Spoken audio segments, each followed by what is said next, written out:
The story begins with a boy named Philip.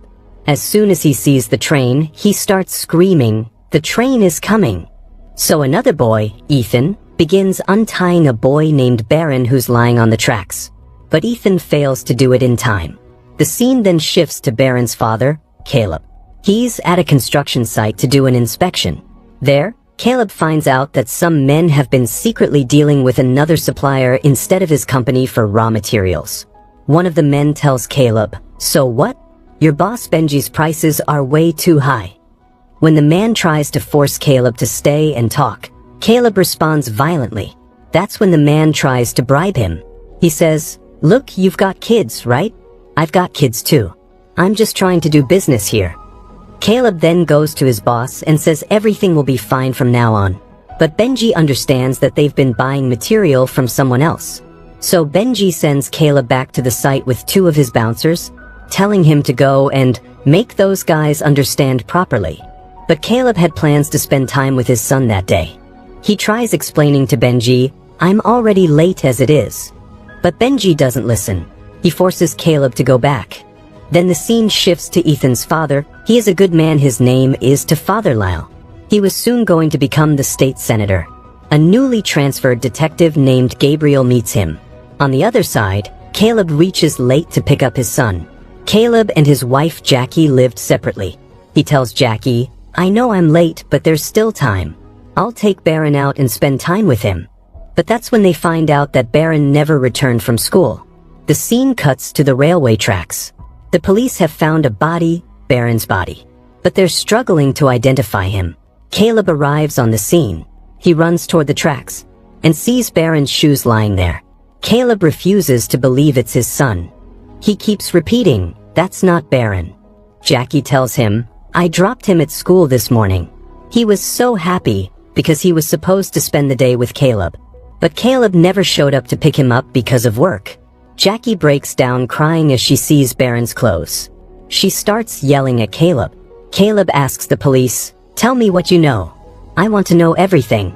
The police ask, "Did anyone have a problem with you?" Caleb says, "No. No one had any issue with me." Detective Gabriel shows Caleb photos of the boys who got off the last bus stop with him.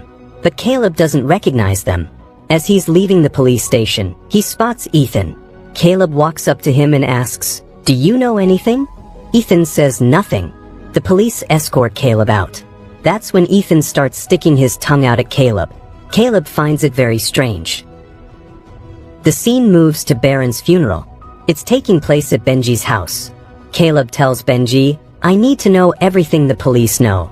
But Benji calms him down, saying, "Now's not the time for all this." He promises Caleb, "Whoever did this, we will find them. But for now, be there for Jackie. She needs you the most." Meanwhile, the media starts showing up at the police station because the police chief is about to close the case. Ethan's father Lyle says, "My son already gave a statement. That boy's family had a lot of problems." So the police chief is ready to label the case as a suicide, something Gabriel completely disagrees with. Gabriel shows up at Baron's funeral, but Benji tells him, "Not today. Come back tomorrow." Gabriel asks Caleb, was Baron a happy boy? Or had he been sad lately?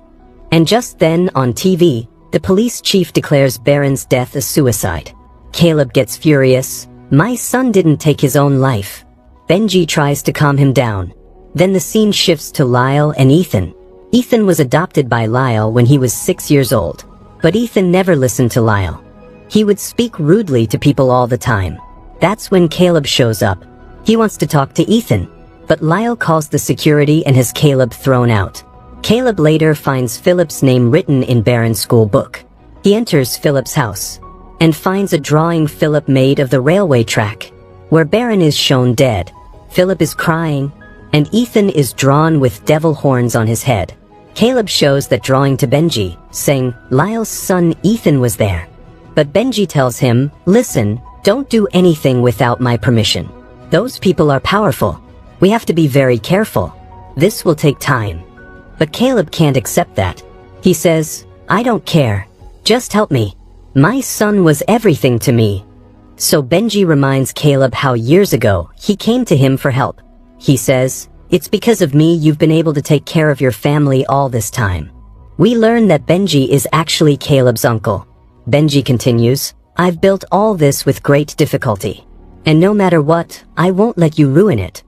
To which Caleb replies, everything I had to lose, I've already lost. Scene shifts to Ethan's school. There, he secretly slips some pills into a girl's bag, so she would get in trouble. Right then, Caleb shows up at the school to meet Ethan. He tells him, I need to talk to you. He asks, did you hurt my son? Ethan replies, I can tell you his last words. He said, I'd rather get hit by a train than spend one more second with my dad. Hearing that, Caleb loses his temper and shouts, tell me what you did to him. Ethan suddenly starts fake crying and pretending to be scared. He tries to run away from Caleb, and in the chaos, he gets hit by a car. Ethan picks up Caleb and stuffs him into his van. He kidnaps Ethan and drives away. Caleb takes him to their lake house, a place called Baron's Cove. Inside, Caleb demands, tell me what you did to Baron. He shows Ethan the drawing, but Ethan says, that's just a stick figure. Do I look like a stick figure to you? Caleb gets furious at this response. Meanwhile, the police chief tells Lyle to ask the governor for help. But Lyle snaps back, don't mention the governor's name in front of me. Instead, Lyle goes on live media and announces, my son Ethan has been kidnapped. He defies the police chief and offers a public reward. We're giving $100,000 to anyone who provides information on Caleb. The police chief tells him, you've just made everything worse. Now we'll get countless fake calls. Back at the lake house, Caleb gives Ethan some food. He says, if you think I care about you, you're wrong.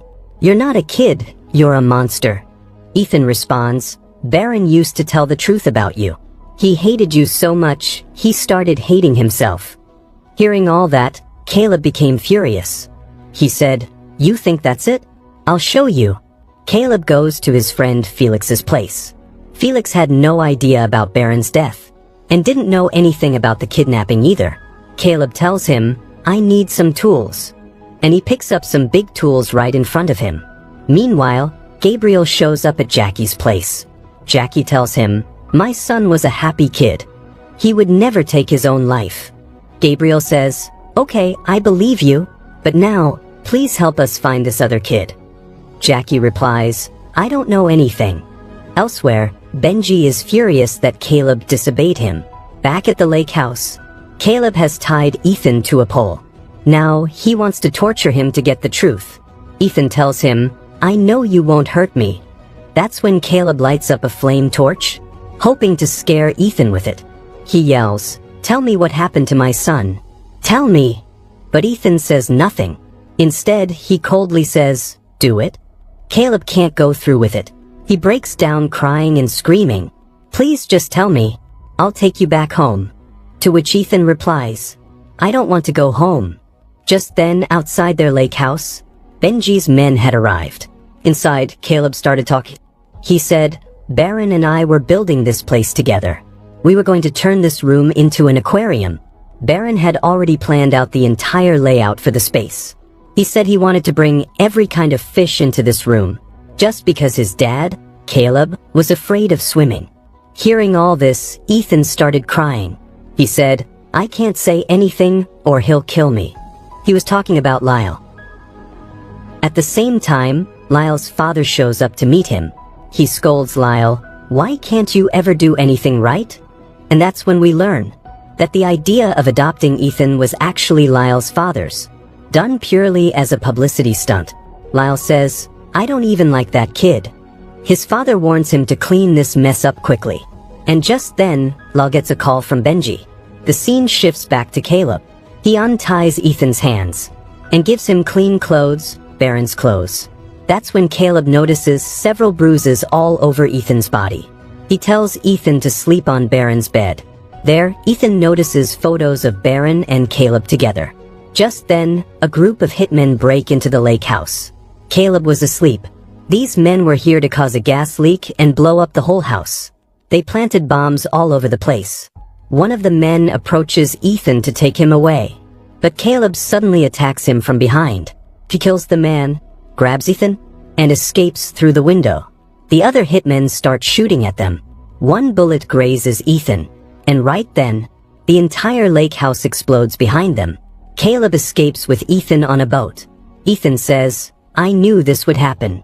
This is all Lyle's doing." He passes out. The next day, Lyle secretly meets with Benji. Benji tells him they survived. Hearing that, Lyle loses his temper. That's when we find out Benji had made a deal with Lyle, that in exchange for Caleb, he'd help Lyle win construction contracts for every district building. Meanwhile, Caleb takes Ethan to his friend Felix.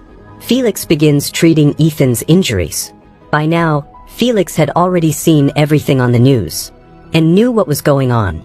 Back at the lake house site, the police arrive. The chief yells at Gabriel, "Why didn't you check this property earlier?"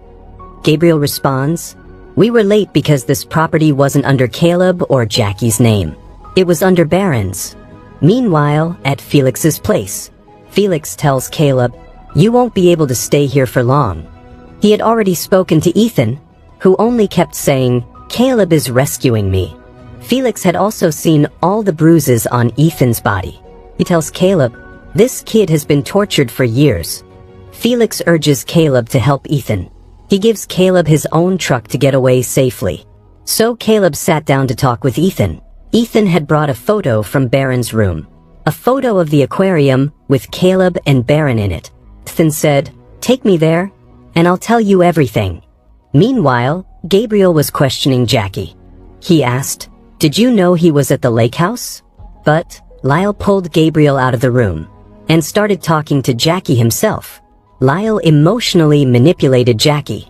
He said, "My son is just like your son. Please, help me. I love him so much." He added, "If you help me find my son, then I'll do everything in my power to get justice for yours." Gabriel, however, wasn't happy about any of this. Back to Kill, he brought Ethan to the aquarium. Ethan enjoyed every moment of it. While they were there, he found a penny. Ethan said, "My real dad used to say, if you ever find a penny, you'll have good luck all day." But one time, when Lyle found my jar full of pennies at home, he beat me up, accusing me of stealing. That's how Ethan got all those bruises. He was absolutely terrified of Lyle. Caleb told him, "I understand. My dad used to do the same to me. He'd beat me for every little mistake. It only stopped after he died." Ethan replied, "Take me far away from here. Baron knew what Lyle was doing to me, and that's why Lyle killed him." Ethan continued, "Lyle tied Baron to the tracks. I tried to save him, but I couldn't." Ethan broke down in tears. Caleb calmed him down. Ethan then said, "If you give this penny to a friend, good luck will always stay with you." Caleb took Ethan to a hotel, but Gabriel also received intel about their location, along with many other fake leads coming in too. At the hotel, Caleb called Jackie. She told him, "Come home." But Caleb said, "I can't. I have to help this boy. Someone's been hurting him." And that's when we see the police are standing right there with Jackie. Caleb told Jackie, "Come meet me tomorrow." He wanted Jackie to take Ethan to his aunt's house. But Jackie suddenly said loudly, "Caleb, don't come there." That's when Caleb realized the police were involved. Caleb saw Gabriel standing in front of him. Caleb ran away from him immediately. Gabriel found Ethan, but Ethan gave him the wrong room number and secretly escaped with Caleb from behind. Gabriel was confused. He didn't understand why Ethan had lied to him. With no other option left, Caleb went straight to Benji. He asked Benji to help Ethan cross the border and said he would go after Lyle himself. Hearing this, Ethan got upset. He wanted Caleb to stay with him, but Caleb said, "That's not possible. I'm a killer." He told Ethan that on Baron's third birthday, when his father came to their house and caused a scene, Caleb had to forcefully throw him out. Even then, his father said that the best thing for Baron would be for Caleb to stay out of his life. And during all that chaos, their car crashed. It fell into the water. Caleb somehow managed to save himself. His father grabbed onto Caleb to try and survive too. But in his rage, Caleb chose not to save him. He let him drown. That same night, Caleb went to Benji, who helped him after that. Caleb said, Baron was the only good thing in my life. Without him, I'm just a killer. Caleb said goodbye to Ethan. But Benji's men started beating him up.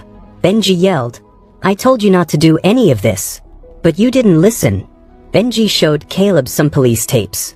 He said, "This is what you wanted to see, right? Go ahead, watch it." In the footage, Philip clearly revealed how Ethan had killed Baron. Ethan had knocked Baron unconscious with his own hands. Ethan said, "I'm sorry, Caleb." But Caleb became furious. Benji said, "Now you're going across the border. And don't ever show me your face again. Because if you do, I'll kill you." Benji's men continued beating Caleb.